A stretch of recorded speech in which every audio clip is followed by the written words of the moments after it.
Hello bankers, welcome back. आशा करते हैं आप सभी लोग काफ़ी अच्छे होंगे।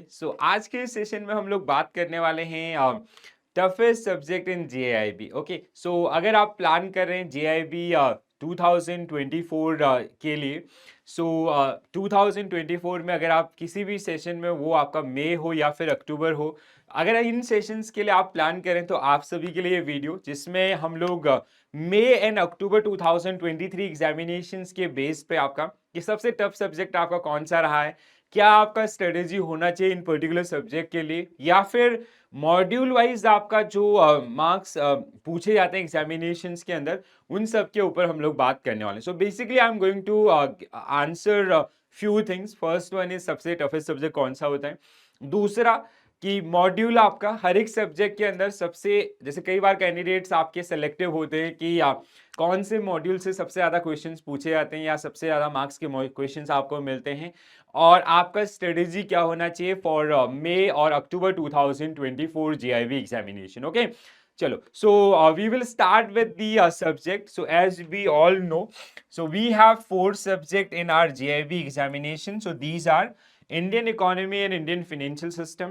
Then paper 2 is principle and practices of banking. Third one is accounting and financial management for bankers. And fourth one is retail banking and wealth management. Okay.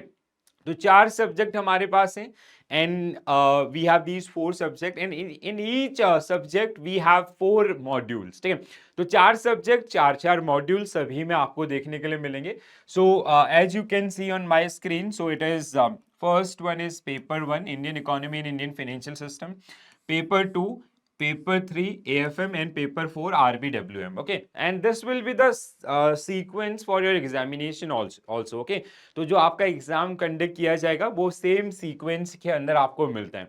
Before coming to the difficulty of subject, कौन सा subject सबसे ज्यादा difficult है, सबसे ज्यादा toughest कौन सा है, एक चीज मैं आप सभी के साथ शेयर करना चाहूंगा। सो दैट इज कि देखो क्या होता है, if you see the exam dates, ठीक है, हर साल आपका जो IIBF, which is exam conducting body for JIB examination, so how they generally conduct examination first, like if you talk about the October, so you got a like आपके पास proper time था for paper 1।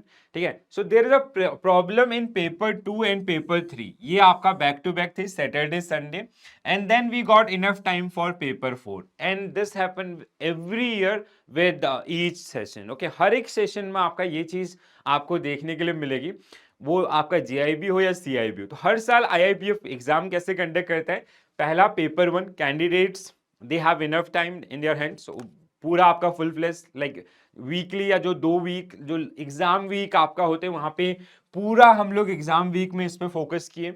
The problem is कि अब ये 2 paper आपका, एक Saturday को conduct हुआ, दूसरा संडे को आपका हुआ। ठीक है, so now we have only 1 week, तो ये प्रॉब्लम आपका आता है। ठीक है, and for this one we have enough time also. ठीक है, तो हर साल ये चीज आपकी होती है, कोई 2 पेपर आपका, ठीक है, वो पहला दूसरा हो, दूसरा तीसरा हो, या तीसरा चौथा आपका हो, वो हमेशा बैक टू बैक होते हैं।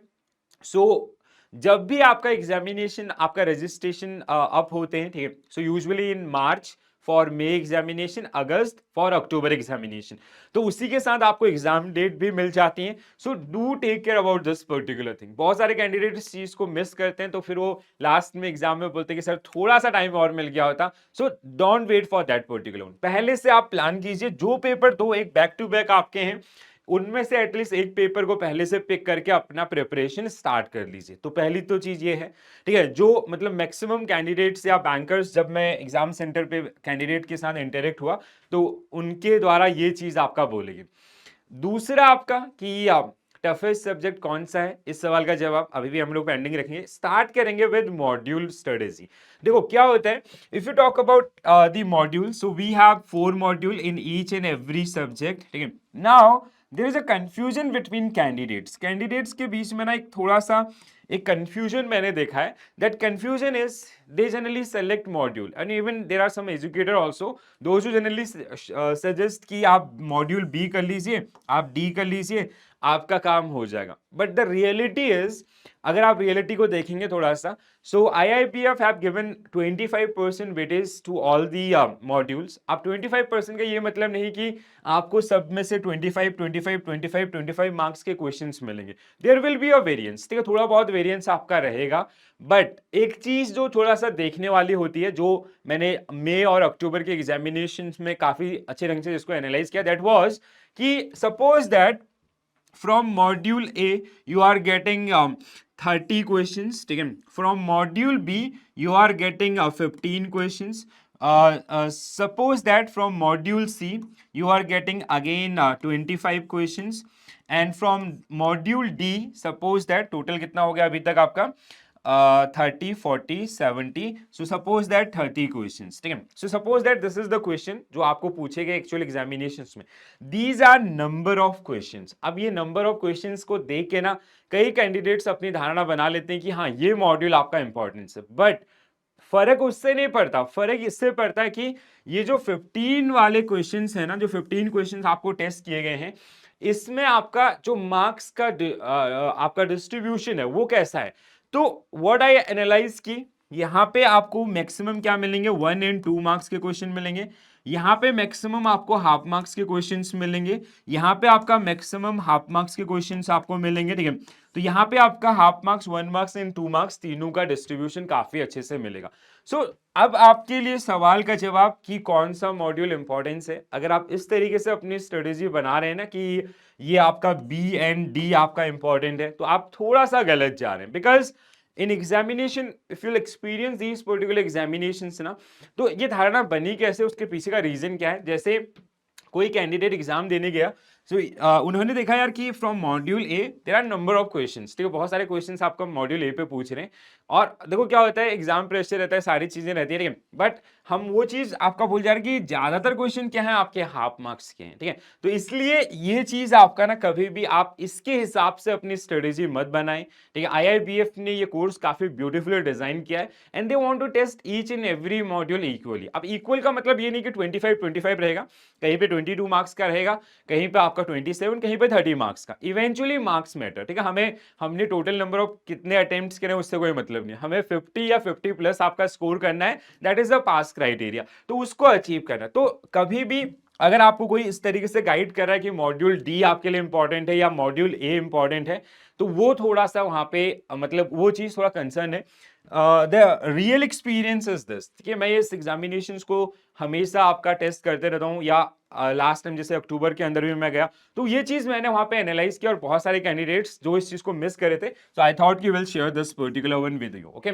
तो मतलब मेरा एक क्वेश्चन जो मैंने आपको बोला था कि कौन सा मॉड्यूल आपका ज्यादा इंपॉर्टेंट है हमारे लिए, so my answer is all the modules, ठीक है। सो IIBF ने खाली अपने शौक के लिए तो ना मॉड्यूल बी को थोड़ा इंट्रोड्यूस किया, ठीक है, they want to test the concept, the fundamental of this particular module. तो प्लीज आप अकॉर्डिंगली या जो आपके मॉड्यूल देंगे उनके हिसाब से, हाँ आपकी जो स्ट्रेटेजी है, जो उसको पढ़ने की स्ट्रेटेजी है वो डिफर कर सकती है, या फिर वो जो रिकमेंडेड है, जैसे if you talk about the paper 3, मैं आपका AFM पढ़ाता हूं तो मैं आपको यहाँ पे और अच्छे से गाइड कर पाऊंगा। So in AFM 3 in paper 3 we have 4 modules, ठीक है, 4 मॉड्यूल्स हमारे पास हैं। The best way is you can start with module A, then B, then C, then D, ठीक है, और you can start with module A and B, then you can skip module C, then you directly come to module D and then this, ठीक है, आप ऐसे कर सकते हैं, ठीक है। आपको अगर नंबर्स पसंद है तो आप यहां से भी स्टार्ट कर सकते हैं और आप इसको भी पढ़ सकते हैं, बट A और B में आप B से स्टार्ट नहीं कर सकते, because to understand the company account 1 and 2 और final accounts you need to build your basic fundamentals about the accounting principle in processes। तो इस तरीके से ये स्ट्रेटेजीज आपको जहां से मिल रही है विच इज गुड, वहां पे कोई प्रॉब्लम नहीं है, या फिर अगर आप अपनी खुद की ऐसी स्ट्रेटेजीज भी बिल्ड कर रहे हैं सो दैट इज फाइन, उससे आपका कोई फाइनल स्कोर या अदर्स उन पे कोई प्रॉब्लम नहीं है, because you are going to study all the 4 modules, but आप सीक्वेंस थोड़ा सा क्या कर रहे हैं आपका चेंज करें। बट एग्जामिनेशन वाइज अगर आप ये बोलेंगे कि यार मैं मॉड्यूल ए बी पढ़ लेता हूँ, सी क्योंकि इससे ज्यादा नंबर आते हैं, इससे ज्यादा क्वेश्चंस पूछे जाते हैं, और सी और डी को इग्नोर करूं, so that is a wrong strategy. तो उस चीज को आपको थोड़ा सा यहाँ पे ध्यान रखना है, ठीक है। So I hope you guys are clearly getting that particular message कि ये जो आपका भ्रम है कि मॉड्यूल ए इंपॉर्टेंट है या डी इंपॉर्टेंट है, इस चीज में कभी भी ना पड़े, ठीक है। सो जैसे अगर मैं बात करूं पीपीबी की, सो पीपीबी के अंदर एक मॉड्यूल है आपका मॉड्यूल डी, जिसमें है आपका एथिक्स, ठीक है। So paper 2 PPB, yes ethics. अगर आप अक्टूबर वाला पेपर उठा करके देखेंगे, so there was around 7 to 9 questions जो एथिक्स से रिलेटेड थे, and each and every questions for 1 and 2 marks, ठीक है। 1 नंबर या 2 नंबर के लिए वो क्वेश्चन आपका पूछे गए थे। तो वहीं पे अब देखो ये चीजें होती है ना, नंबर ऑफ क्वेश्चंस हमने कम देखे, बट हाँ उनका जो मार्क्स क्राइटेरिया है वो आपका हायर साइड पे। तो इस तरीके से आपको ये चीज अप्लाई करनी है। सो प्लीज अभी आपके पास बहुत टाइम है, आप अभी से इस स्ट्रेटेजी के साथ जाएंगे तो डेफिनेटली आपको हेल्प करेगा। अगर हम लोग टफ सब्जेक्ट की बात करें ना, so now like with this latest changes, ठीक है। आप तीसरा क्वेश्चन जो आज का हमारा सबसे पहला क्वेश्चन होना था, ठीक है, वो है टफेस्ट सब्जेक्ट। तो टफेस्ट सब्जेक्ट में अगर हम लोग बात करें यहाँ पे, तो कहीं ना कहीं सारे सब्जेक्ट को, जैसे अगर अक्टूबर एग्जामिनेशंस की खास हम लोग बात करें तो वहां पे हर एक एग्जाम के साथ लेवल अप किया गया, ठीक है। सो जिसमें इंडियन इकोनॉमी, जिसपे कैंडिडेट ने सबसे ज्यादा टाइम स्पेंड किया, बिकॉज देखो इंडियन इकोनॉमी जो कैंडिडेट्स नए हैं ना, फर्स्ट टाइम आपका पेपर देने जा रहे हैं, आप इन सिलेबस को देख के ना कंफ्यूज मत होइएगा विद योर बैंकिंग और financial awareness which you have prepare during your bank exam, ठीक है। उसमें और इसमें बहुत ही ज्यादा डिफरेंस है, ठीक है। थिंग्स जो ओवरऑल एग्जाम लेवल पे है, एग्जामिनर आपसे आपका एप्लीकेशन बेस्ड चीजें ज्यादा पूछ रहा है, ठीक है। Application based means suppose that there is a concept, तो उस कॉन्सेप्ट को एक्चुअली अप्लाई कैसे किया जाता है या अप्लाई कैसे होता है बैंक्स के अंदर या फाइनेंशियल सिस्टम में, वो चीज आपको टेस्ट की जाती है, ठीक है।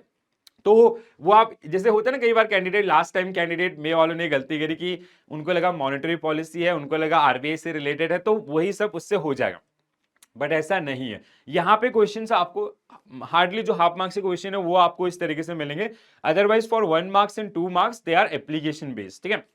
जैसे एएफएम सब्जेक्ट के अंदर सेव आपका हुआ, ठीक है। सो जहां पे जो बेसिक कॉन्सेप्ट्स आपके हैं या कन्वेंशंस आपके अकाउंटिंग के हैं, तो एक तो नॉर्मल स्टडी आपका होता है जहां पे हमने खाली उनका समझ लिया या मैराथन्स के थ्रू थोड़ा बहुत हमने उन क्वेश्चंस आंसर्स को याद कर लिया। दूसरा होता है आपकी अंडरस्टैंडिंग। अंडरस्टैंडिंग बहुत इंपॉर्टेंट है। If you have good understanding about these particular subject और दीज पर्टिकुलर टॉपिक्स, सो वो चीज आपको इवेंचुअली आने वाले समय में हेल्प करने वाली। तो अंडरस्टैंडिंग बिल्ड करना है।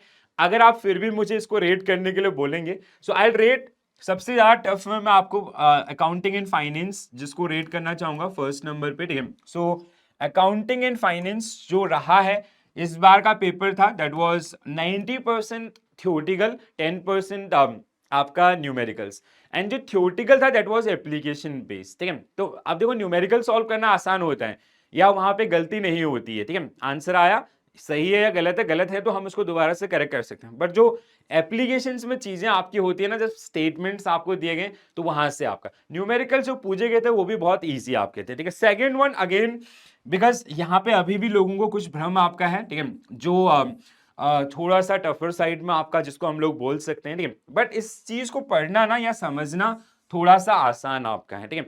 तीसरे नंबर पे जो अक्टूबर के लिए खासकर सबसे ज्यादा टफ रहा है, कैंडिडेट को अभी तक बहुत इजी मिलता था, दैट वाज पीपीबी, ठीक है। So principle and practice of banking, जो जिसको मैं थर्ड नंबर पे लेके आना चाहूंगा ओवरऑल मई एंड अक्टूबर के बेसिस पे, पीपीबी का जो पेपर है ना, यूजुअली ये थोड़ा सा इजी रहता है, आपके बैंकिंग या एक्टिविटीज से रिलेट करता हुआ है, बट इस बार इस क्वेश्चन पेपर को पूरा एप्लीकेशन बेस्ड बनाया गया। खासकर जो कैंडिडेट आपका सेकंड और थर्ड शिफ्ट में गए थे उनसे आप पूछिए इसका जो लेवल आपका था, ठीक है। एंड फोर्थ वन हम लोग आपका retail banking and wealth management, last 2 shift में जैसे मई के अंदर आपका बहुत इजी था, एंड यहाँ पे इजी टू मॉडरेट लेवल पे आपका बेसिकली बनाया गया था आरबीडब्ल्यूएम को। अब हमेशा ऐसा होगा कि कोई 2 सब्जेक्ट बहुत टफ होंगे और वो 2 टफ सब्जेक्ट का जो प्रोबेबिलिटी होगा वो कुछ इस तरीके से होगा जो सैटरडे संडे में आपको देखने के लिए मिलेंगे।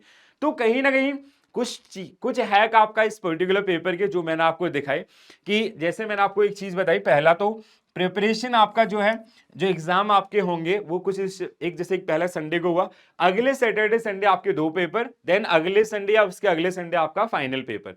तो ये जो 2 पेपर्स है ना, इनका प्रिपरेशन के लिए आपको टाइम नहीं मिलता, उस चीज को आपको पहले से ध्यान रखना है क्योंकि पहले से आपके पास कैलेंडर होता है। दूसरा, मॉड्यूल वाइज स्ट्रेटेजी आपका कैसा रहेगा, मॉड्यूल में इंपॉर्टेंसेस जो आपका बोलते हैं कुछ लोग, तो वो चीज उस चीज को अवॉइड कीजिए। तो अगर यहाँ पे नंबर ऑफ क्वेश्चंस कम है, 15 क्वेश्चन ओनली है, बट इसका वेटेज जो मार्क्स है ना वो क्या है आपका 1 and 2, इवेंचुअली मैटर क्या कहता है, मार्क्स हमारे लिए मैटर करते हैं। तो इस चीज को आपको ध्यान रखना है, ठीक है। और तीसरा, जैसे एएफएम है, एएफएम का टफ होने का रीजन सबसे बड़ा ये है because 80% bankers are from non commerce background, ठीक है, मोर देन 80%, ठीक है, वो बीटेक या फिर आपका साइंस ग्रेजुएट होते हैं, तो उन्होंने कभी अकाउंटिंग या अदर्स इनसे रिलेटेड चीजें नहीं सुनी है, तो इसलिए थोड़ा सा ये रहता है। मगर अगर आप थोड़ा सा जैसे अभी से थोड़ा बहुत अपनी प्रिपरेशन स्टार्ट करेंगे तो आपके पास इनफ टाइम है to prepare this particular one, ठीक है, और आपके पास बहुत सारे एरियाज हैं जहां पे आप इन सभी को सॉल्व कर सकते हैं, ठीक है। सो आई होप कि आपको सारे क्वेश्चंस का आंसर मिला होगा, ठीक है। सो अभी से अपनी प्रिपरेशन स्टार्ट कर लीजिए और आप हमारे साथ भी अपनी प्रिपरेशन को स्टार्ट कर सकते हैं, ठीक है। हमने कैंपेन आपका चलाया हैशटैग दिवाली विद पीडब्ल्यू, तो जहां पे जैसे दीपावली आपका होता है तो बहुत सारे गिफ्ट्स आप सभी को मिलते हैं, तो वैसे ही पीडब्ल्यू की तरफ से आपका जो प्लान किया गया दैट इज, एक तो आपको फ्री मॉक टेस्ट प्रोवाइड किए जा रहे हैं, ठीक है। सो फ्री मॉक टेस्ट आपके लिए है जेआईबी का, ठीक है। सो आप इस मॉक टेस्ट को देख सकते हैं, ठीक है, pw.live पे जाके आप इसको अटेम्प्ट कीजिए, आपको एग्जाम वाली फीलिंग आएगी। दूसरा, आप हमारे बैचेस के अंदर भी एनरोल कर सकते हैं, एंड बैचेस का मीन से अगर आप फर्स्ट टाइम अटेम्प्ट कर रहे हैं और फर्स्ट टाइम जाने वाले हैं 2024 के अंदर, so just go for JIB Mahapack, okay. So JIB Mahapack ये एक वन स्टॉप सॉल्यूशन है आपके लिए, जिसमें सारी चीजें आपको, ठीक है, स्टार्टिंग मतलब जैसे जितनी भी एक्टिविटीज हम लोग थ्रू आउट द पीरियड करेंगे, मतलब जैसे अगर आप इसको परचेज करते तो आपको एक साल का वैलिडिटी मिलेगा, तो अगले एक साल में हम लोग जैसे number of batches, live classes, recorded classes, mock test, इसके अलावा बुक्स हमने लॉन्च की हैं आपका जेआईबी के लिए, ठीक है, वो चारों सब्जेक्ट के बुक्स, आपका डीपीपीज या अदर जो भी एक्टिविटीज होंगी वो सारी चीजें आपको यहाँ पे देखने के लिए मिलेंगी, ओके। सो आई होप कि सबको सारे क्वेश्चंस का आंसर मिला होगा। टफेस्ट क्या है वो, एक तो पहले थोड़ा बहुत माइंडसेट में भी आ जाता है, दूसरा बैकग्राउंड ज्यादातर आपका टेक्निकल है तो उनकी वजह से एएफएम थोड़ा टफ हो जाता है।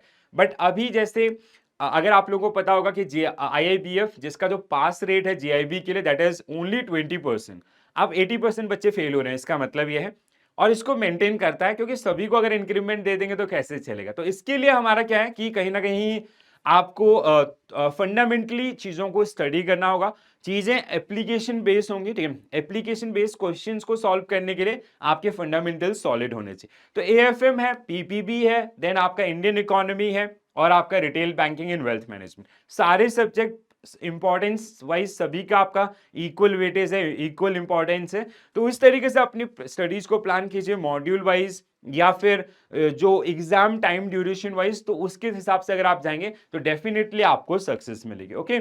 सो आई होप कि आपके सारे क्वेश्चंस के आंसर मिले होंगे। अगर फिर भी कोई डाउट रहता है तो कमेंट्स के अंदर आप अपनी क्वेरीज लिख सकते हैं, एंड अगर आप कोई भी कोर्स प्लान करने का, परचेज करने का प्लान करें, so you can go with JIB Mahapack for 2024 JIB examination. So ये आपका एक वन स्टॉप सोल्यूशन है जहां पे आपको सारे क्लासेस, आपके मॉक टेस्ट या जो भी रिक्वायर्ड मटेरियल है वो सब कुछ आपका अवेलेबल होगा, ओके।